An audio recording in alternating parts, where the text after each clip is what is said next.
नमस्कार दोस्तों, कैसे हैं आप। मैं आशीष दांगी आपका स्वागत करता हूं इस नई वीडियो में। मैं आज आपको कुछ नई जानकारी बताने जा रहा हूं।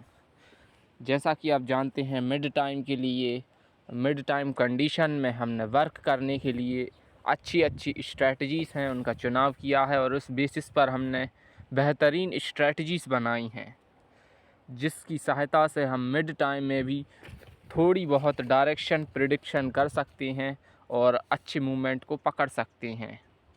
उसके लिए भी कुछ टाइम होता है, जैसा कि हमने बताया 10:30 से लेकर हमें 12:30 के बीच में एक सिंगल मूवमेंट ट्रेड लेना है और उसी में हमको प्रॉफिट या लॉस जो भी हो वो बुक कर लेना है बस। तो उसी के अकॉर्डिंग हम काम करते हैं मिड टाइम में, और इसकी मार्केट को तो हम अवॉइड ही करते हैं। अब मिड टाइम में बात आती है 0% रिस्क के साथ रिस्क फ्री होकर कैसे काम करें। तो हमें केवल 10 पॉइंट्स तक ही वर्क करना है, मतलब कि जो हमें केवल 10 पॉइंट्स तक हमारा टारगेट होना चाहिए। हमें जैसे ही 10 पॉइंट तक मिले, 10 पॉइंट मिले और हमें एग्ज़िट कर देना है, हमारी पोजीशन को स्क्वायर ऑफ कर देना है। या फिर पिछले हाई सबसे अच्छा तरीका है। ट्रेंड लाइन जब चलता है तो उसका पिछला हाई जो होता है और फिर हाई बना के वो थोड़ा नीचे आता है, उधर आपको एंट्री लेनी है और जो उसके पुराने जो हाई के पास आसपास पहुँचे वहाँ पर स्क्वायर ऑफ कर देना है। बस आपके 10 पॉइंट्स आराम से आ जाएंगे उसमें और आपको अच्छा खासा प्रॉफिट भी हो जाएगा। क्योंकि एक्सपायरी के दिन हम किसी भी एक्सपायरी इंडेक्स में जब हम ट्रेडिंग करते हैं तब सबसे ज़्यादा ख़तरा इस बात का होता है कि मार्केट साइडवेज़ ना हो जाए कहीं। अगर मार्केट साइडवेज़ हो जाता है तो समय जैसे जैसे समय बीतता है, समय के साथ साथ जो ऑप्शंस की दोनों तरफ के जो ऑप्शंस होते हैं उनकी कीमतें अपने आप ही घटने लगती हैं, गलने लगती हैं। इस बात को मद्देनज़र रखते हुए हमने इस स्ट्रेटजी के बारे में हमने थोड़ी जानकारी देने की सोची आपको। 3 चुनौतियों का सामना जो सबसे ज़्यादा करना पड़ता है हम उनके बारे में आगे बात करेंगे।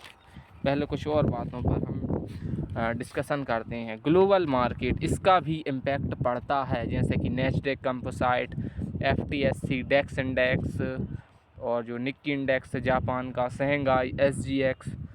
अगर ग्लोबल मार्केट में बहुत बड़ा क्रैश आता है, कोई बैड न्यूज़ आती है, दो कंट्रीज़ की कोई वॉर हो या कोई वायरस हो कोविड-19 जैसा, या कोई भी बैड न्यूज़ आती है या ग्लोबल क्राइसिस आते हैं, मतलब कि ग्लोबल मार्केट क्रैश हो जाए, आर्थिक मंदी आ जाए उनमें, तब भी उसका इम्पैक्ट हमारे इंडियन मार्केट पर भी पड़ता है। थोड़ा बहुत ही सही, लेकिन पड़ता है। तो जिस दिन भी ऐसा हो, जैसा कि मैं बात कर रहा हूँ ग्लोबल मार्केट, अगर ग्लोबल मार्केट में मंदी आ जाए, क्रैश हो जाए मार्केट, ग्लोबल मार्केट क्रैश हो जाए, तो उसका इम्पैक्ट पड़ता है। उसके लिए हमें ट्रेडिंग से थोड़ा दूरी बना लेना चाहिए, या अगर ट्रेडिंग करें तो बहुत ही कम कैपिटल से करें, जैसे कि 4,000 या 5,000, इतने से ज़्यादा ना लगाएं आप पैसे।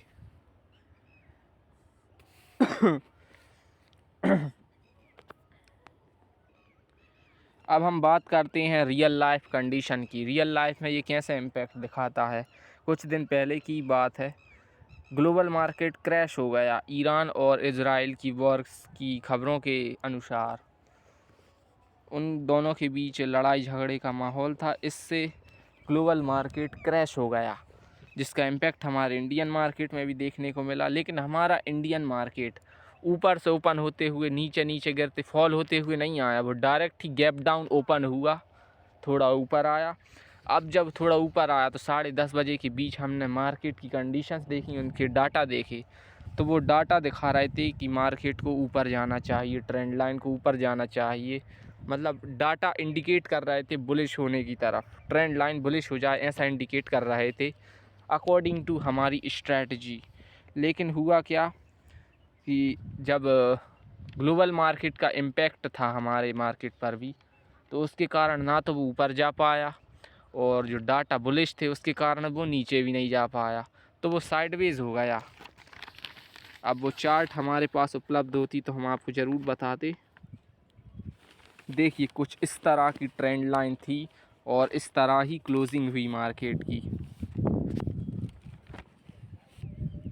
कुछ इस तरह की क्लोजिंग हुई, पूरे दिन मार्केट साइडवेज रहा। हमने बहुत इंतज़ार किया और ऐसे इस तरह की कंडीशंस में आपको ट्रेडिंग नहीं करनी चाहिए। एक तो ग्लोबल इम्पैक्ट और दूसरा डाटा का बुलिश होना और मार्केट ऑलरेडी गैप डाउन, और ये गैप डाउन होने के साथ साथ सपोर्ट पर थी ट्रेंड लाइन।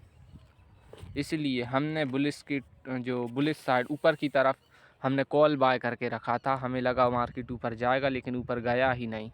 फिर हमने 1 बजे के समथिंग हमारे स्क्वायर ऑफ कर ली पूरी पोजीशन को।